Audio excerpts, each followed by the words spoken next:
If you're on a print-on-demand website, in this case I'm on Redbubble, I'm scrolling through fine art prints, and as I get down to the bottom of the page, it's a little bit depressing because I can see there's over 2,300 pages of fine art prints. It's the same with t-shirts, phone cases, you name it. There's just thousands and thousands and thousands of designs. So how do you compete? Well, what you want to do to start off is don't make the mistakes I'm about to tell you in this video. In this video, I've got 5 mistakes. Now, whether you're a rookie making these mistakes or whether you're a veteran and maybe you've just gotten a little bit complacent, that's okay. I'm here to help. Let's jump in.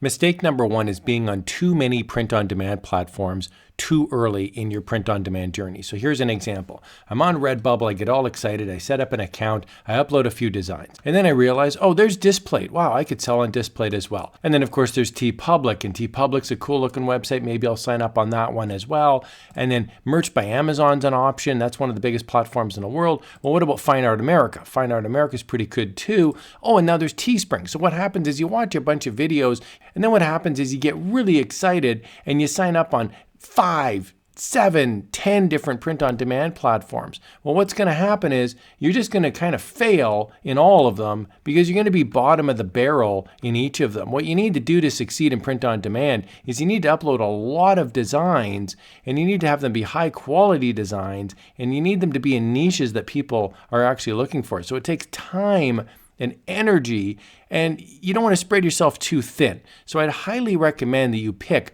1 or at most 2 print-on-demand platforms. Maybe Redbubble to start, and maybe Merch by Amazon, for example, or maybe Merch by Amazon and TeePublic, but just 1 or 2, and then really focus on those to make some sales first and get some momentum going. Mistake number 2 is not checking your trademarks when you start selling. So here I am on Etsy just as an example, and if I type in Spider-Man, you're going to see a whole bunch of things that are completely illegal. Here's a great example. This is a Spider-Man SVG bundle.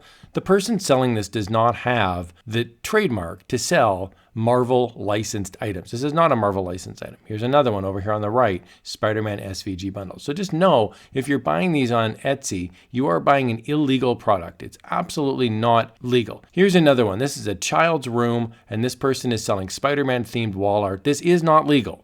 So I just want to point this out. If you're wondering, because you might be looking at it going, well, surely they're making sales, it's 20 plus baskets, surely Etsy would get involved, right? The answer is no, Etsy will not get involved unless Marvel lodges a complaint. So this happens to people all the time, right? They make a whole bunch of sales and then their site gets shut down because they're selling trademarked items. You want to be careful to check trademarks.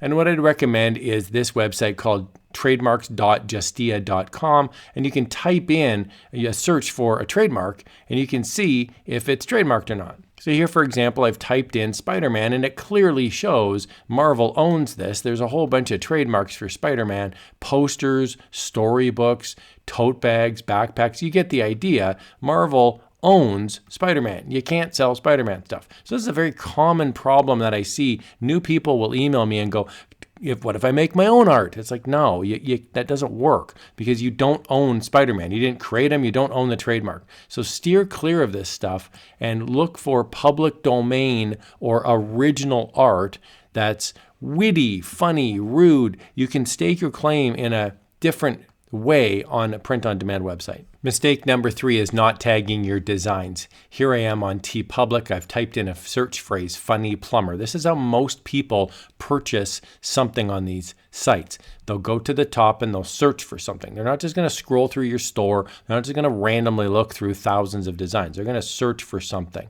So in this case here, we've got plumber designs that are sitting on TeePublic. We can see here the name says plumber, and we've got in the description, funny plumber quote design. Now inside of these websites like Redbubble, like TeePublic, they're going to ask you to tag so that it shows up. Now it may not be visible on the screen, but trust me, they're reading the search results and they're matching them up to the products because they want to make sales too. Here's another example. I'm on Google. I've typed in funny plumber t-shirt and I can look through popular products. Now, how do these products show up? How does Google know that these are plumber t-shirts? Well, the answer is because these different websites, Etsy, eBay, there's some private stores here as well, Zazzle, Spreadshirt, these are all tagged. with these designs, and then Google's smart enough to know that when people are searching and they're clicking on these designs, these are the ones that are showing up the most. So they've moved these to the top of the search results. So make sure when you're on a print-on-demand website, like a Redbubble, like a Merch by Amazon, tag your designs either in the description, in the title, or in the tags spot on the website. Mistake number 4 is working in too competitive of niches. So here's a quick example. I'm on Redbubble. I've typed in Chicago as my search term. And as I scroll on down, I can see there's lots of Chicago themed t-shirts. When I scroll right down to the bottom, I can see there's 282 pages of Chicago t-shirts.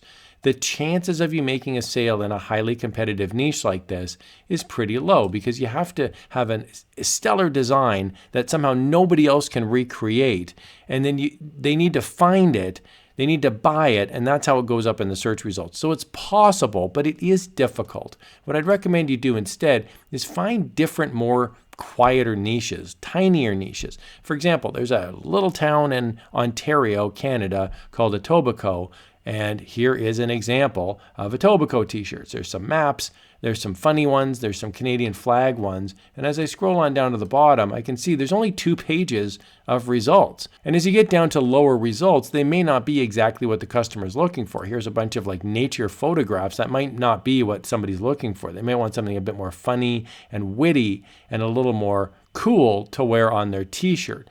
And if that's the case, you can really compete in niches like this. Now look, are you going to make a ton of sales in these niches? No, but you can make sales in these smaller niches. And if you work on enough small niches, you can make side hustle income. You're not going to quit your job. You're not going to be on a yacht, but I think you can actually make some decent sales. I know I do make decent sales working in smaller niches just like this. Mistake number 5 that people make, including myself sometimes, is the designs are just terrible. They're not good designs. And what I mean by that is they're not funny, they're not witty, they're not original, and they're not eye-catching. So let's take a look here. I'm on Redbubble. I've typed in Chihuahua, and I get back. Let's just be very clear here. This is a very competitive niche. There's 212 pages of design. So let's go right to the top, and let's see what the best-selling designs are. Here I've got it by most relevant, and I know there is a best-selling feature as well, but I'm keeping it on most relevant because for a Chihuahua, this is what Redbubble thinks you want. So you need to placate Redbubble in addition to the customers. So let's take a look here at what we've got. We've got retro sunset.